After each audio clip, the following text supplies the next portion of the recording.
Hello everyone, continue करते हैं chapter 10 of the companies act 2013 जिसका नाम है ऑडिट एंड ऑडिटर्स। सेक्शन 139 हम पढ़ रहे हैं, उसी को कंटिन्यू करते हैं।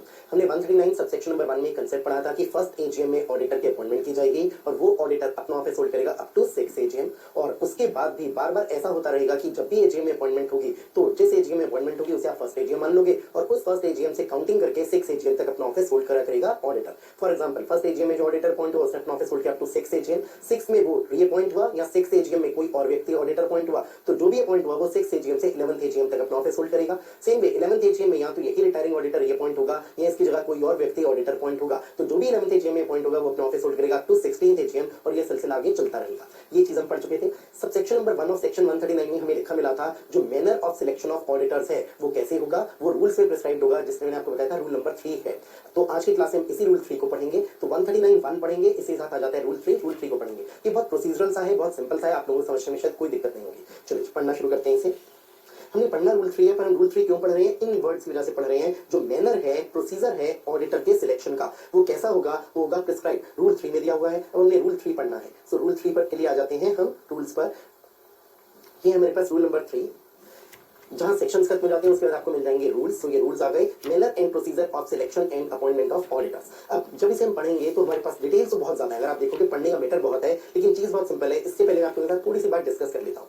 तो हम पढ़ेंगे इस रूल 3 को, तो इसमें एक मेंशन आ जाएगा ऑडिट कमेटी का। अब ऑडिट कमेटी के बारे में जानकारी तो है, पर थोड़ी सी बात को रिकैप कर लेते हैं। ऑडिट कमेटी बनाने के लिए सेक्शन आ जाता है, सेक्शन नंबर 177 प्लस अगर देखा जाए तो इसके लिए एक रूल आ जाता है, rule 6 of chapter number 12 of companies act 2013।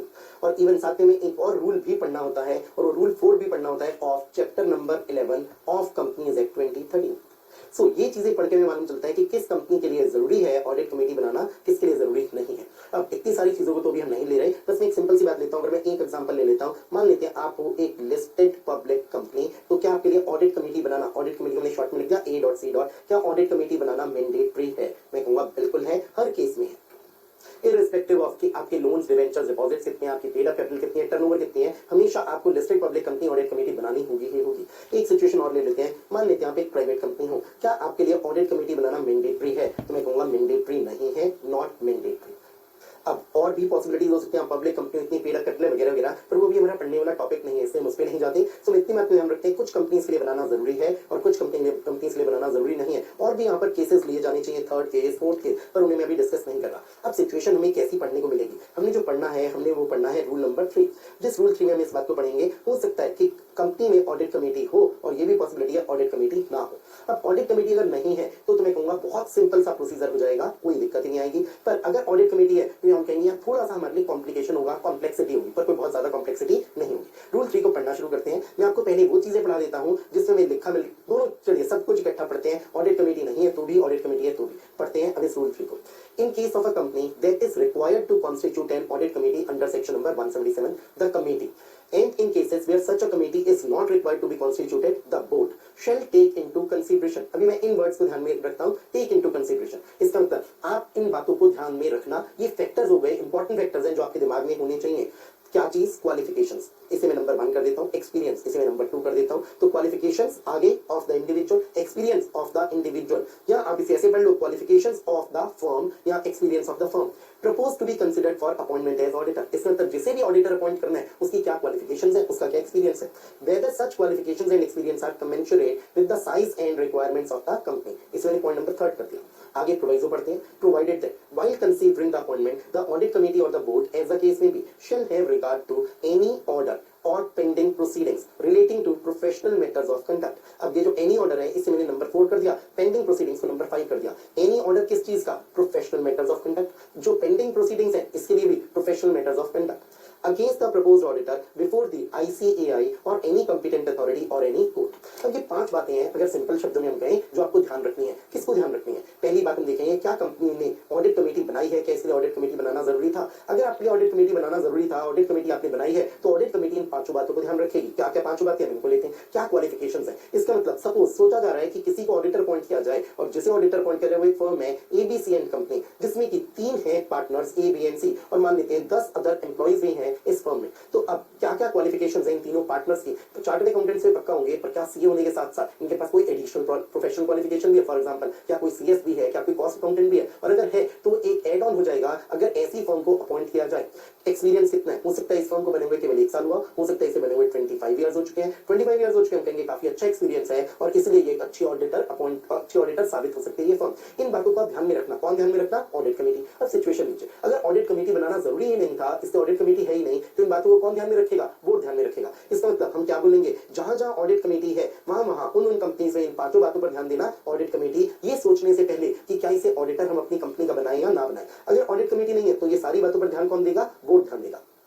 चलिए क्वालिफिकेशन एक्सपीरियंस, अगली बात कि ये क्या ये क्वालिफिकेशंस और एक्सपीरियंस कमेंसुरेट है with the size and requirements of the company. Suppose हमें मालूम चलता है जो हमारी कंपनी है उसकी टर्नओवर है सपोज 2000 करोड़ से भी ऊपर, और जिसे अपॉइंट करने का प्रपोजल दिया जा रहा है वो है कोई मिस्टर ए, एक प्रोप्राइटर है किसी फर्म के जो ऑडिट करते हैं अकेले और इनके बस 2 एम्प्लॉइज हैं। क्या ये इतनी छोटी सी फर्म सही रहेगी हमारी कंपनी के लिए, हमारी कंपनी के साइज को देखते हुए? हम कहेंगे सही नहीं रहेगी। तो ऑडिट कमेटी या बोर्ड आप मत सोचना ऐसी किसी व्यक्ति को अपॉइंट करने के लिए, क्योंकि जो उसकी क्वालिफिकेशंस है, जो उसका एक्सपीरियंस है, शायद वो सफिशिएंट नहीं है। ये एक व्यक्ति का एक्सपीरियंस है, मान लेते हैं इसे 1 साल हुआ है प्रैक्टिस में आए हुए तो ये कमेंसुरेट नहीं रहेगा। कमेंसुरेट का मतलब आप कह सकते हैं सूटेबिलिटी, ये सूटेबल नहीं है। जिस प्रोपोर्शन में इस कंपनी में काम होगा ऑडिट का, वो काम को ये अकेले नहीं संभाल पाएगा, ऐसा लगता है। तो ये हो गया कमेंसुरेट मीन सूटेबिलिटी को आप देख रहे हैं। अगली बात, अगर सपोजिंग एक फर्म है जिस फर्म में मालूम चलता है कि सपोज 10 पार्टनर्स हैं और आगे मालूम चलता है इसमें 150 एम्प्लॉइज हैं, हम कहते हैं बहुत अच्छी साबित हो सकती है ये फर्म तो, क्योंकि इस फर्म में इतने सारे पार्टनर्स और बने हुए इसे 25 साल हो गए, 25 ईयर से ये 10 पार्टनर्स मिलकर प्रैक्टिस कर रहे हैं, तो ये तो कमेंसुरेट है with the size and requirements. पर हमें मालूम चलता है कि इस फर्म के अगेंस्ट मान लेते हैं कोई प्रोफेशनल मिसकंडक्ट की प्रोसीडिंग्स पेंडिंग है विद आईसीएआई या विद एनी कोर्ट। इसका मतलब इनके खिलाफ कोई इंक्वायरी चल रही है कि क्या इन्होंने कोई प्रोफेशनल मिसकंडक्ट किया है। तो क्या ऐसी फर्म को अपॉइंट करें या ना करें, रूल आपको मना नहीं कर रहा, रूल करें इन बातों को ध्यान में रखना, टेक इनटू कंसीडरेशन। अगर आप देखोगे ये वर्ड से टेक इनटू कंसीडरेशन, इस बात पे गौर करना कि क्या इंक्वायरी चल रही है, किस मामला क्या है, किस मुद्दे पर ये प्रोफेशनल मिसकंडक्ट का केस चल रहा है। अगर अगली बात मालूम चलती है प्रोफेशनल मिसकंडक्ट का केस पहले कभी चला था, कोई ऑर्डर भी आया था और कहा था कि एक पार्टनर, इन ये 11 पार्टनर सपोज होते थे और 11 में से एक पार्टनर के खिलाफ ऑर्डर भी आ गया था कि इसने प्रोफेशनल मिसकंडक्ट किया है और इसका सीओपी सर्टिफिकेट ऑफ प्रैक्टिस छीन लिया गया था। अब ये ओनली 10 पार्टनर्स रह गए हैं। अब जो गलत पार्टनर था वो हट चुका है इस फर्म में से, पर इस बात को ध्यान रखना ये भी पॉसिबल है ये 11 पार्टनर से और एक व्यक्ति को 5 साल के लिए प्रैक्टिस करने से रोक दिया गया था, पर अब 5 साल बीत चुके हैं और ये वापस से इस फर्म में पार्टनर बन चुका है। तो इन सारी बातों को ध्यान में रखना। इसके मतलब ये 4 फैक्टर्स हैं जिन्हें आप ध्यान में रखना, ऑडिट कमेटी या फिर बोर्ड। बोर्ड कब ध्यान में रखेगा, जब ऑडिट कमेटी नहीं होगी, और ऑडिट कमेटी तभी ध्यान रखेगी ऑब्वियस है जब ऑडिट कमेटी बनी होगी। इन 5 फैक्टर्स को दिमाग में रखना किस समय, ये सोचते हुए कि हम किस ऑडिटर को रिकमेंड करें। तो एक बात आएगी यहाँ ऑडिट कमेटी और बोर्ड क्यों सोच रहे हैं, इस बात पर आ जाते हैं। 139 अगर आप याद करो, इसमें कहते हैं अपॉइंटमेंट कौन करेगा, अपॉइंटमेंट एजीएम में होगी। कौन सी एजीएम में होगी, फर्स्ट एजीएम में होगी 6 एजीएम तक, फिर 6 एजीएम में अपॉइंटमेंट होगी 11th एजीएम तक। अब शायद किसी के दिमाग में एक बात आए, सर यहाँ तो डिसीजन मेंबर्स ने लेना है क्योंकि बात लिखी है एजीएम, एजीएम तो मेंबर्स की मीटिंग है, तो हम क्यों लिख रहे हैं ऑडिट कमेटी ये सोचेगी, क्यों लिख रहे हैं कि बोर्ड ये सोचेगा, हम तो कहेंगे मेंबर्स ये सोचेंगे। तो लॉ मेकर्स का ऐसा नहीं होगा। लॉ मेकर्स एक काम करते हैं, हम 139 बना रहे हैं, सेंट्रल गवर्नमेंट ने रूल बनाए, रूल नंबर 3 उसने कहा मेंबर्स आप डिसीजन लोगे एजीएम में, बिल्कुल ठीक बात है, पर आप किस व्यक्ति के लिए डिसीजन लोगे। इंडिया में इतनी सारी हजारों फर्म्स हैं, हजारों इंडिविजुअल्स हैं जो प्रैक्टिस कर रहे हैं, आप एजीएम में किस इंडिविजुअल या किस ऑडिट फर्म के लिए डिसीजन लोगे, ये तो बोर्ड आपको बताएगा। मैं कह रहा हूं बोर्ड आपको बताएगा। क्यों बोर्ड बताएगा, इसे देखिएगा। बोर्ड क्या करेगा, एजीएम से पहले आपके आगे एक प्रपोजल रख देगा। बोर्ड कहेगा कि देखिए हम मेंबर्स आपके आगे प्रपोज कर रहे हैं इस फर्म को, मान लेते हैं ये फर्म है मेसर्स एबीसी एंड कंपनी, या मान लेते हैं हम प्रपोज कर रहे हैं किसी मिस्टर ए को, तो बोर्ड प्रपोज करेगा। अब एजीएम में मेंबर्स आप डिसाइड करोगे कि क्या इस एबीसी एंड कंपनी को अपॉइंट किया जाए एज ऑडिटर, फर्स्ट एजीएम में अपॉइंट करें फॉर 6 एजीएम या ना करें, या 6 एजीएम में अपॉइंट करें फॉर 11th एजीएम या ना करें। पर मेंबर्स आप किसके लिए डिसाइड कर रहे हो, सपोज इस फर्म के लिए कर रहे हो, मैं इंडिविजुअल की बात को भी काट देता हूं। बोर्ड ने किसे प्रपोज किया है, बोर्ड ने प्रपोज किया एबीसी एंड कंपनी एक फर्म को, तो मेंबर्स आप एजीएम में डिसीजन किसके लिए लोगे, एबीसी एंड कंपनी फर्म के लिए लोगे। पर एबीसी एंड कंपनी का डिसीजन किसने लिया, बोर्ड ने लिया। बोर्ड ने कहा हम इस एक ऑडिटर का नाम प्रपोज करेंगे, हजारों फर्म्स हैं, हम उनमें से इस एक फर्म को प्रपोज करेंगे to be auditor to be appointed by the members in the AGM. अब ये बोर्ड काम करता है, इसका मतलब क्या हुआ, पहली सिचुएशन तो ले लीजिए, कंपनी में ऑडिट कमेटी है ही नहीं, तो बोर्ड ने क्या किया, बोर्ड ने सारी बातों को देखा, क्वालिफिकेशंस को देखा, एक्सपीरियंस को देखा, कमेंशरेट की बात को देखा, क्या क्या ऑर्डर्स आए हैं प्रोफेशनल मिसकंडक्ट के, इन्हें देखा, क्या क्या पेंडिंग है प्रोसीडिंग्स फॉर प्रोफेशनल मिसकंडक्ट, इन्हें देखा। इन्हें देखने के बाद बोर्ड को लगा कि ये मेसर्स एबीसी एंड कंपनी बिल्कुल ठीक रहेंगे as auditors for our company. Board ने प्रपोज कर दिया मेंबर्स के सामने इस फर्म का नाम। अब मेंबर्स एजीएम में डिसीजन लेंगे कि क्या एबीसी एंड कंपनी को ऑडिटर अपॉइंट करें या ना करें। कैसे डिसीजन लेंगे, मेंबर्स ओवर पास कर देंगे तो अपॉइंट हो जाएगी ये firm messrs ABC and company as auditors. ये तो एक सिंपल केस था जहां ऑडिट कमेटी नहीं थी। अब अगर ऑडिट कमेटी है तो मैं कहूंगा ऑडिट कमेटी अगर बनी हुई है तो बोर्ड तुम इसे कंसीडर नहीं करोगे, इसे कंसीडर कौन करेगा, इस सारी बात को कंसीडर करेगी ये ऑडिट कमेटी। किन किन बातों को, क्वालिफिकेशंस, एक्सपीरियंस, कमेंशरेट, क्या क्या ऑर्डर पास हुए प्रोफेशनल मिसकंडक्ट के और क्या क्या प्रोसीडिंग्स पेंडिंग है for professional misconduct. Audit committee तुम्हें कंसीडर करना और ऑडिट कमेटी तुम कंसीडर करने के बाद ये किसे भेज देना, तुम अपना रिकमेंडेशन भेज देना बोर्ड को। अब मान लेते हैं, मैं एक इजी सिचुएशन लेता हूं, आप ऑडिट कमेटी ने बोर्ड को रिकमेंड किया, हमें लगता है ये एक फर्म है एबीसी एंड कंपनी, ये बहुत अच्छा ऑडिटर साबित होगी। बोर्ड को भी एबीसी एंड कंपनी बहुत ठीक लगी, बोर्ड ने आगे किसे रिकमेंड कर दिया, बोर्ड ने रिकमेंड कर दिया मेंबर्स को कि member messrs ABC and company को प्रपोज कर रहे हैं। इसका मतलब जो मैंने अभी आपको सिचुएशन दी उसमें क्या हुआ, ऑडिट कमेटी ने कई सारी बातों को टेक इनटू कंसीडरेशन किया। इन 5 बातों को ऑडिट कमेटी ने रिकमेंडेशन भेजा बोर्ड को कि हम इस पर्टिकुलर फर्म को चाहते हैं अपॉइंट किया जाए एज ऑडिटर्स। बोर्ड को भी ये सही व्यक्ति लगी, messrs ABC and company, board ने इसे रिकमेंड कर दिया। हम कहेंगे काफी आसानी से काम हो गया, रूल 3 में हमें ये सिचुएशन पढ़ने को मिल जाएगी। एक काम करते हैं, पहले मैं आपको यही वर्ड्स पढ़वाता हूं। अगर देखें रूल 3 की सब रूल नंबर 1 में हमने यही पढ़ा कि आप ऑडिट कमेटी बने हुए हो तो आप इन 5 बातों को ख्याल रखना। ऑडिट कमेटी नहीं बनी है, बोर्ड है, लेकिन ऑडिट कमेटी नहीं है, बोर्ड तो पक्का हो गई, तो बोर्ड करेगा इन बातों को ध्यान रखेगा, इन 5 बातों पर, और फिर आगे बोर्ड काम करेगा। चलिए पढ़ते हैं सब rule number 2, the audit committee और the board as a case में भी, एज अ केस में भी से मान लीजिए ऑडिट कमेटी बनी हो तो ऑडिट कमेटी ये काम करेगी और बोर्ड, ऑडिट कमेटी नहीं बनी है तो बोर्ड ये काम करेगा। May call for such other information from the proposed auditor as it may deem fit. मान लेते हैं कुछ प्रोसीडिंग्स पेंडिंग है फॉर प्रोफेशनल मिसकंडक्ट, ये 3 मैंने लिख दिया पेंडिंग के लिए। पेंडिंग है कि कोई प्रोफेशनल मिसकंडक्ट की प्रोसीडिंग्स आपके खिलाफ चल रही है, एबीसी एंड कंपनी आप हमें इनकी जानकारी दो, तो इन्फॉर्मेशन मांगी जा सकती है। कौन मांग सकता है, ऑडिट कमेटी, या अगर ऑडिट कमेटी नहीं है तो बोर्ड मांग सकता है। Subject to the provisions of sub-rule 1, where a company is required to constitute the audit committee, the committee shall recommend the name of an individual or a firm as auditor to the board for consideration। बस इतने words को पढ़िए। अब हमारे पास सब rule 3 में क्या लिखा है, कमेटी रिकमेंड कर देगी किसी का नाम, किसका नाम, या तो इंडिविजुअल ऑडिटर होगा या फर्म होगी, तो इंडिविजुअल या फर्म का नाम रिकमेंड कर दिया ऑडिट कमेटी ने, किसे कर दिया, टू द बोर्ड। मैंने इस एग्जांपल को यहाँ पे लिया था, मैंने कहा सपोज ऑडिट कमेटी ने बोर्ड को रिकमेंड कर दिया एबीसी एंड कंपनी, इस फर्म का नाम। अब आगे के कुछ वर्ड्स अभी मैं आपको नहीं पढ़ा रहा हूँ, इस सब रूल 3 के छोड़ दिया, सब रूल 4 पढ़ते हैं। If the board agrees with the recommendation of the audit committee, it shall further recommend the appointment of an individual or a firm as auditor to the members। ये बात हम पढ़ लेते हैं। हमने कहा सब रूल 4 में क्या हुआ, यही बात हुई कि जो बोर्ड को रिकमेंडेशन आया था ऑडिट कमेटी से एबीसी एंड कंपनी का नाम, बोर्ड ने उसी एबीसी एंड कंपनी का नाम आगे रिकमेंड कर दिया टू द मेंबर्स। ये बात हो गई हमारे पास सब रूल नंबर 4 की। चलिए यहाँ तक तो कोई दिक्कत ही नहीं। अब एक काम करते हैं, सपोजिंग आपको बोला जाता है कि ये बात बताई जाती है, ऑडिट कमेटी ने कहा जी हमें तो एबीसी एंड कंपनी बहुत सही लग रहे हैं अपनी कंपनी का ऑडिट करने के लिए। बोर्ड को बोला, बोर्ड को लगता है नहीं भाई एबीसी एंड कंपनी तो बढ़िया ऑडिटर नहीं है, हम इनका नाम रिकमेंड नहीं करना चाहते मेंबर्स को, ये तो अच्छी फर्म नहीं रहेगी हमारी कंपनी का ऑडिट करने के लिए। अब बोर्ड तुम मेंबर्स को रिकमेंड मत करो, तुम कहो बोर्ड एक काम करते हैं ऑडिट कमेटी तुम पुनः विचार करो, पुनः विचार को बोलेंगे रिकंसिडर करो। बोर्ड ने क्या किया, बोर्ड ने कहा हमें तुम्हारा रिकमेंडेशन ठीक नहीं लग रहा ऑडिट कमेटी, हम तुम्हें कहते हैं तुम रिकंसिडर करो। इसे मैं कह सकता हूँ बोर्ड ने एक रिक्वेस्ट की है ऑडिट कमेटी को, किस बात की रिक्वेस्ट, रिक्वेस्ट टू रिकंसिडर, कि ऑडिट कमेटी आप पुनः विचार करो कि क्या ये एबीसी एंड कंपनी सही है हमारी कंपनी के लिए। हमारी कंपनी तो टर्नओवर बहुत ज्यादा है, हमारी कंपनी तो बहुत कम है, ये तो छोटी सी फर्म दिख रही है एबीसी एंड कंपनी, तो ऑडिट कमेटी तुम पुनः विचार करो कि क्या एबीसी एंड कंपनी के बजाय कोई दूसरी फर्म अपॉइंट की जाए एज ऑडिटर। इस बात को हम पढ़ रहे हैं यहाँ पर। तो बोर्ड अगर डिसएग्री करता है with the recommendation of the audit committee, it shall, it किसके लिए आया, बोर्ड के लिए आया, बोर्ड क्या करेगा, रेफर बैक कर देगा recommendation to the committee for reconsideration citing reasons for such disagreement. Reasons बताएगा, साइटिंग मतलब क्या, बताना, रीजंस बताएगा। तो सपोज बोर्ड ने बताया है हमारी कंपनी की टर्नओवर ज्यादा है, काम बहुत ज्यादा है, एबीसी एंड कंपनी में तो 3 पार्टनर्स हैं केवल और कम एम्प्लॉइज हैं, वो इस काम को शायद नहीं संभाल पाएंगे। ये बात बोल दी बोर्ड ने किसे, ऑडिट कमेटी को। अब आते हैं इसके आगे, if the audit committee after considering the reasons given by the board decides not to reconsider। अब ऑडिट कमेटी कहती है नहीं जी हम रिकंसिडर नहीं करेंगे, हमने तो एबीसी एंड कंपनी का नाम बहुत सोच समझ के बोला था, एबीसी एंड कंपनी एक ऑडिट फर्म है, हमारी कंपनी के लिए बहुत अच्छा ऑडिटर साबित होगी। तो ऑडिट कमेटी ने मना कर दिया हम रिकंसिडर नहीं करेंगे अपने ओरिजिनल रिकमेंडेशन को। अब बोर्ड तुम क्या करोगे, हम कहते हैं बोर्ड तुम्हारे पास 2 पॉसिबिलिटीज हैं, या तो बोर्ड तुम ही कहो कि ठीक है एबीसी एंड कंपनी एक सही ऑडिटर लग रही है हम इसे ही रिकमेंड कर देते हैं, या फिर तुम अपने मनपसंद के ऑडिटर को रिकमेंड करो। तो बोर्ड ने रिकमेंडेशन, बोर्ड ने रिक्वेस्ट की थी रिकंसिडर करो, ये ऑडिट कमेटी ने कहा बोर्ड हम तो रिकंसिडर नहीं करेंगे, मना कर दिया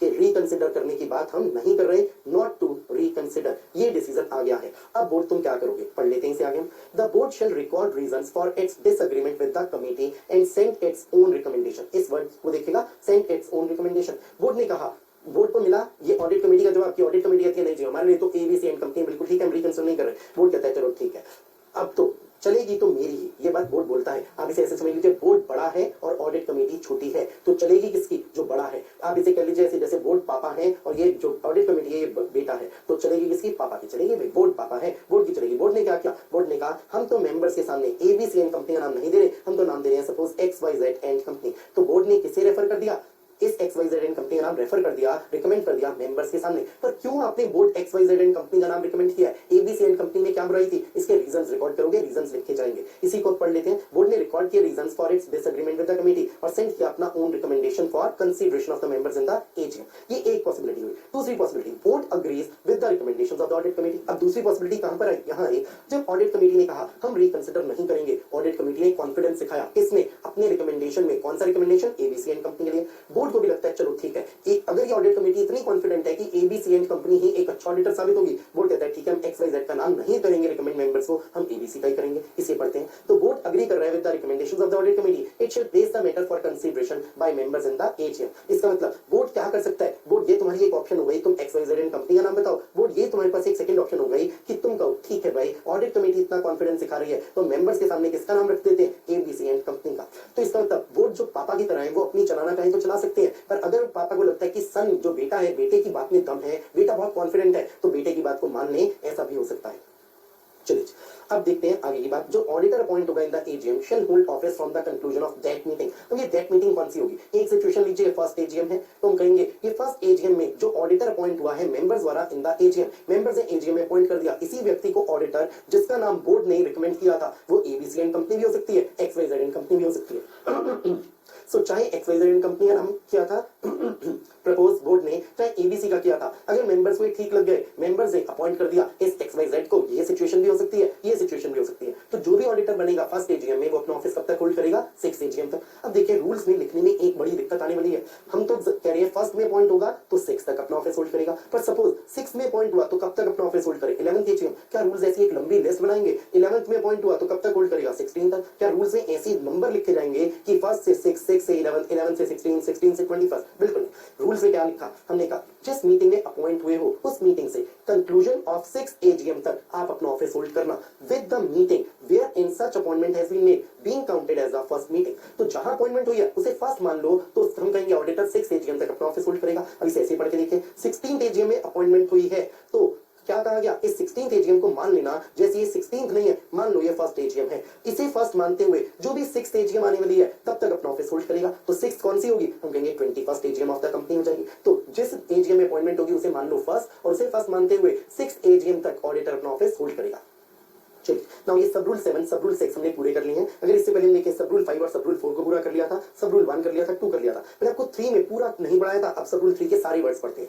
Subject to the provisions of sub-rule 1, where a company is required to constitute the audit committee, the committee shall recommend the name of an individual or a firm as an auditor to the board for consideration. And in other cases, इसे नहीं पढ़ा था। Other cases का मतलब क्या हुआ, सोचेगा। ये सब रूल 3 शुरू कहां से हो रहा है, अगर कंपनी को ऑडिट कमेटी बनानी थी तो अदर केसेस का मतलब जहां ऑडिट कमेटी नहीं बनी है, नॉट कॉन्स्टिट्यूटेड। तो अगर ऑडिट कमेटी नहीं बनी है तो सोचे सारा काम कौन करेगा, हम कहेंगे बोर्ड करेगा। ये बात तो मैंने सबसे पहले आप लोगों को यहाँ पर बता दी थी। अगर ऑडिट कमेटी बनी नहीं होती तो काम हमारा बड़ा सिंपल होता, तब सारा काम कौन करता, बोर्ड करता।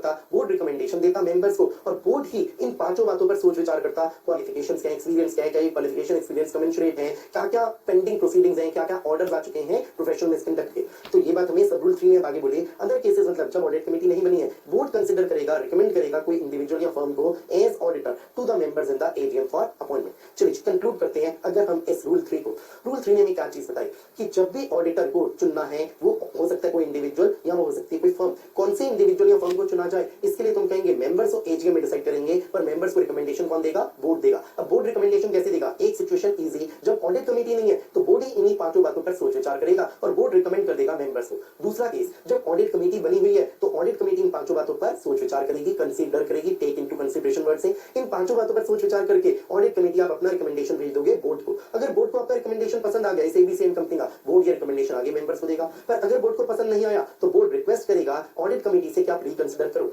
अब अगर ऑडिट कमेटी कहती है हम तो रिकंसिडर नहीं करेंगे, तो बोर्ड तुम्हारे पास दो ऑप्शंस हैं। बोर्ड तुम क्या करो, इस ऑडिट कमेटी को बच्चा मानो और कहो कि तुम गलत बोल रहे हो बच्चा, इससे हम अपने पसंद का रिकमेंडेशन देंगे। तो बोर्ड तुम पापा की तरह अपना रिकमेंडेशन देना। लेकिन अगर बोर्ड हो तो तुम पापा की तरह, पर तुम्हें अपने बेटे का रिकमेंडेशन अच्छा लग रहा है, इस बेटे के कॉन्फिडेंस पे तुम भी हाँ बोलना चाहते हो, तो बोर्ड अब तुम क्या करना, अग्री कर जाना with the recommendation of audit committee. और ऑडिट कमेटी ने कहा था एबीसी एंड कंपनी नाम प्रपोज किया जाए, तो बोर्ड ने भी रिकमेंड कर दिया मेंबर्स को कि एबीसी एंड कंपनी है ऑडिटर अपॉइंट की जाए।